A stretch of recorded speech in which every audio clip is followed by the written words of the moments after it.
लाडक्या बहिणींची 5 टप्प्यांवर पडताळणी होणार आहे। विधानसभा निवडणुकीपूर्वीच 28 जूनच्या शासन निर्णयानुसार सुरू झालेल्या मुख्यमंत्री माझी लाडकी बहीण योजनेतील लाभार्थींची आता निकषांनुसार पडताळणी सुरू झाली आहे। पहिल्या टप्प्यावर 4 चाकी वाहनधारक महिलांची तपासणी सुरू आहे।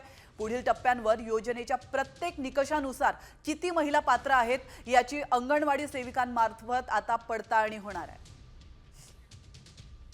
तर लाडक्या बहिणींची कोणत्या 5 टप्प्यांवर पडताळणी होणार आहे आपण पाहूयात।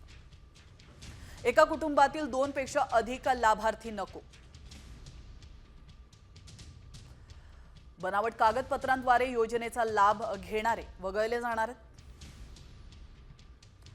तर कुटुंबातील किमान एकाला निवृत्ती वेतन असेल तर ती बहीण देखील वगळली जाणार आहे। 2.5 लाख रुपयांपेक्षा जास्त उत्पन्न असलेल्या बहिणी देखील वगळल्या जाणार आहेत।